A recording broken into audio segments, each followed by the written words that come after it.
오늘 본문에서는 성경이 우리에게 뭘 알려주시려고 하느냐 하면 예수님의 이름 중에 성경이 예수님을 가리키는 여러 가지 이미지 중에 한 이미지로 예수님이 우리의 무엇이 되신다는 거예요. 반석이 되신다는 거예요. 이게 오늘 첫 번째 기억할 거예요. 한번 따라하겠습니다. 예수님이 우리의 반석이십니다. 보니까 본문의 패턴이 이런 거예요. 오늘 17장 1절에서도 하나님의 명령대로 가는데도 불구하고 뭐가 없어요? 물이 없을 수 있다는 거예요. 그리고 나서 그 말씀을 우리들의 삶에 비추어 보니까 저와 여러분의 인생도 이렇게 정의할 수 있는 거 아닌가요? 우리들도 예수님과 함께 길을 걸어가는 사람들이잖아요, 그죠?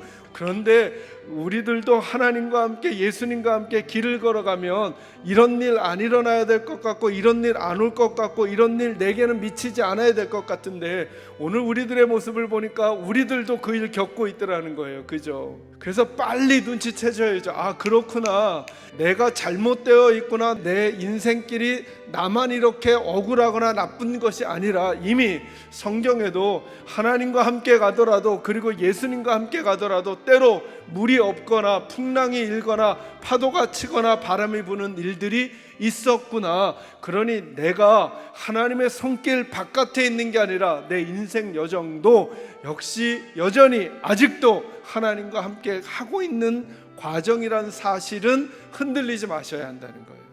그래서 이 본문을 읽어보면 물이 없는 게 문제가 아니에요. 이스라엘 백성들이 물이 없는 게 문제가 아니라 물이 없는 그 문제를 반응하는 그들의 태도가 문제였어요.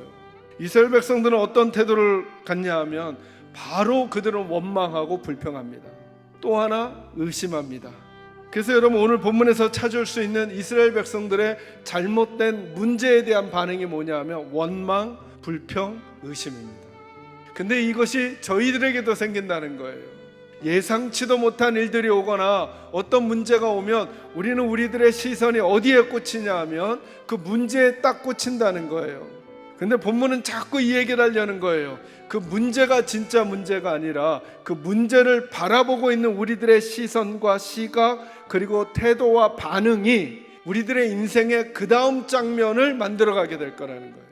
그래서 결국은 저와 여러분의 인생의 문제는 상황이 가져다 준 것에 따라 우리들이 결정되는 게 아니라 우리들의 상황을 바라보고 계시는 하나님께서 어떤 분이시냐, 예수님이 어떤 분이시냐에 따라 그분을 신뢰하는 우리들의 믿음의 반응에 따라 결정되어 갈 거라는 거예요.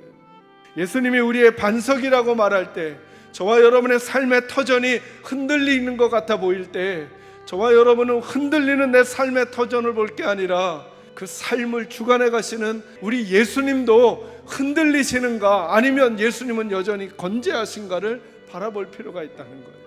그래야 그 문제 다음에 저와 여러분의 태도를 바르게 할 수 있어요. 두 번째로 오늘 본문에서 예수님이 우리에게 반석이 되신다는 말씀을 출애굽기에서는 어떻게 설명해 가고 있는 거예요? 이 출애굽기 17장의 이야기를 이제 사도 바울이 해석해 주는 거예요. 결국은 무리바 물 그 사건 속에서 이스라엘 백성들은 마실 물이 없어서 하나님께 원망하고 불평하고 의심하였습니다. 그러나 하나님은 놀라운 방법으로 그들의 갈급함을 채워주시죠. 그 갈급함을 채워주시는 방법이 뭐냐 하면 반석을 깨트려 물을 내시는 거였습니다. 이건 이스라엘 역사 속에 이스라엘 백성들 속에 지워지지 않는 이미지였을 것입니다. 우리 하나님은 반석에서 물을 내시는 하나님, 그 반석 딱딱하고 도무지 물이 나올 것 같지 않은 그 상황에서도 물을 내시는 하나님으로 각인이 되어 있었을 것입니다. 근데 하나님은 더 놀라운 섭리를 그 안에 내포해 놓으셨습니다. 그 반석은 우리 예수님이라는 것입니다. 이것이 우리에게 주는 의미가 무엇입니까? 저와 여러분의 인생길 살아가다 보면 수많은 갈급함이 있을 것입니다. 때로는 육체적인 갈급함이, 때로는 정서적인 갈급함이, 때로는 영적인 갈급함이, 때로는 이러저러한 모양으로 우리들의 메마른 마음과 육체를 채워야 하는 갈급함이 있을 것입니다. 그때 이제는 다른 것이 공급해주는 그 생수를 기다리는 게 아니라 그 생수는 예수에게서만 나온다라고 말씀해주고 있는 것입니다. 문제는 뭐냐 하면 이 소식을 들은 우리들의 반응입니다. 정말 우리는 예수가 모든 갈급함을 채우시는 반석이라고 믿으시냐는 것입니다. 우리는 여전히 다른 곳에서 물을 기다리고 다른 곳에 우물을 파 그 갈급함을 채우려고 하지는 않습니까? 사랑하는 성도 여러분, 잘 살펴보십시오. 예수와 함께 살았다고 하는 사람들에게도 육체적인 문제와 마음의 문제와 영적인 문제들이 이러저러한 순간마다 찾아옵니다. 그죠? 그 문제가 우리를 주장했다면 저희들도 여전히 넘어지는 삶을 또 반복할 것입니다. 그러나 이제 저와 여러분이 우선순위를 바꾸는 것입니다. 우리를 채우시고 우리를 붙드시고 우리를 흔들리지 않게 하실 분은 반석이신 예수님밖에 없다는 사실을 먼저 마음속 깊이 담아 놓으시는 것입니다. 저는 여러분의 인생에 예수가 반석이 되시기를 주의 이름으로 축원합니다.